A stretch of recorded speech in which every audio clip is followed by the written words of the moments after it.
ዛሬ በህይወት ማዕድ የምነግራችሁ ስለዚህ አስገራሚ ቅጠል ይሄ ቅጠል ሞሉን ይባላል እና አበባ ነው።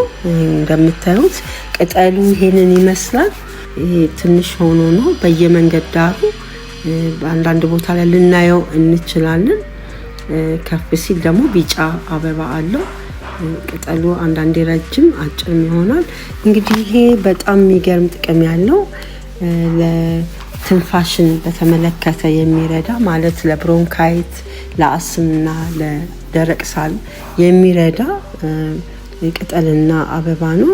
እንደ ሻይ መጠጣት ይቻላል። ቅጠሉ ይሄንን ይመስላል። እንግዲህ እንደዚህ ቆርጬ እጠቀመዋለሁ። እንግዲህ እንደነገርኳችሁ በተለይ መተንፈስ ችግር ሲኖርብን ይሄ በጣም ውጤት ያሳየ ወይም ደግሞ ለመተንፈሻ አካላችን ጥሩ ፍቱን የሆነ መድኃኒት ወይም ደግሞ ቅጠል ነው። ስለዚህ አበባውን በዚህ መልክ ትንሽ አበባዎች አሉት። በዚህ መልክ እንደዚህ ማውጣት እንችላለን። ቅጠሉም ደግሞ እንደምታዩት ነው። ትንሽ ሻከር ይላል። ጸጉራም ነገር አለው ከላዩ ላይ። ያው ከታጠበ በኋላ አድርቀን መጠቀም እንችላለን። ስናደርቀው እንደዚህ አንድ ላይ ቋጥረን ማንጠልጠል እንችላለን ቤት ውስጥ ወይም ደግሞ መስኮት አካባቢ ማድረግ እንችላለን። ቀጥታ ፀሐይ እንዲመታው እናደርግም እና እንደነገርኳችሁ ብዙ ጊዜ በአስም በብሮንካይት ወይም ደግሞ ይሄ ለመተንፈስ ችግር ላለባቸው ሰዎች ሻዩ በጣም ውጤት አለው። አድርቀን እንደዚህ መጠቀም እንችላለን። ቅጠሉ እንደዚህ ደረቅ ሆኖም ወይም ደግሞ እርጥቡን መጠቀም እንችላለን። ቅጠሉን መብለን በመናኝክበት ጊዜ ጤንነታችንን ሁኔታ ለማሻሻል በጣም እንደሚረዳ ብዙ ሪሰርቾችን አይቻለሁ። እና ደረቅ ሳል በሚኖርን ጊዜ በዛ ምክንያት ጉሮሮአችን በሚታመምበት ጊዜ ለዛ በጣም ነው የሚጠቅመው እና ስንተነፍስ ችግር ካለብን የዚህን ሻይ መጠጣቱ በጣም ውጤት እንደሚሰጥ አንብቤያለሁ። እና በውስጡ ብዙ ንጥረ ነገሮችን ይዟል። ስለዚህ ከዚህ አበባውንም ሆነ ቅጠሉን መጠጣት ለነዚህ ለምንፈልገው ያተነፋፈስ ችግር ሊቀርፍልን ይችላል።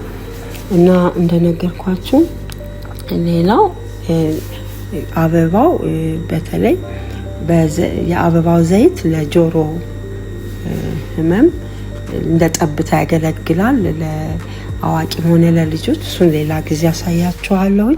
ሻዩን እንግዲህ ቅጠሉን ዘፍዝፈን ከ5 እስከ 15 ደቂቃ እናቆየዋለን። ምክንያቱም ውስጡ ያለውን ንጥረ ነገር በደንብ አድርጎ እንዲወጣ ለማድረግ ነው። እና ሻዩን መጠጣት ለብዙ ነገር ወለም ጤንነታችንን ለመጠበቅ ኢንፌክሽኖችን ባክቴሪያዎችን ለማጽዳት ይረዳል። በተለይ ደረታችን ጋር ለሳምባ ይሄ እንደ አክታ ነገር ወይም ደግሞ የሚስለገለገውን ነገር ሙልጭ ብሎ እንዲጠፋ ይረዳዋል። እና የቅጠሉም ሻይ ሆነ የአበባው በጣም ጥሩ ነው ለዚህ። እና በደንብ ብሪዚንግ የመተንፈስ ችግር ካለብን የዚህን ሻይ ብንወስድ ጥሩ ውጤት ይሰጠናል።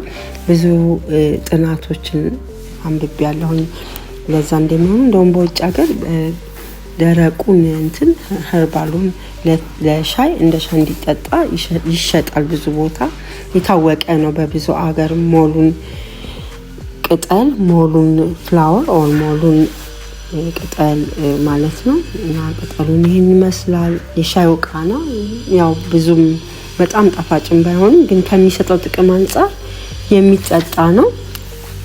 እና ብዙ ጊዜ በብሮንካይት በአስምና በመተንፈስ ችግር የቸገሩት ሰዎች ይህንን ቢጠጡ ጥሩ ነው። ግን ሁልጊዜ መድኃኒት የምንወስድ ከሆነ ሐኪማችን ማማከር ይኖርብናል። እርጉዝ የሆነ ሴትም ደግሞ ሐኪምን ማማከር ወይም ደግሞ ብዙ ጊዜ ኸርባቲዎችን ለመጠጣት አይፈቀድም። እና እንደዚህ እንዳያችሁት በማርም መጠቀም እንችላለን። በጣም የሚገርም ብዙ ጥቅም ነው ያሉት። ይሄ እንግዲህ በጣም ጥቂቱ ነው። እና እንደነገርኳችሁ አድርቀን መጠቀም እንችላለን። በጣም ጣፋጭ ሻይ አለው። እንግዲህ ተጠቀሙበት። በሚቀጥለው ቆንጆ ሌላ የሻይ ጥቅም ይዤላችሁ ቀርባለሁ። እስከዛው ቻው።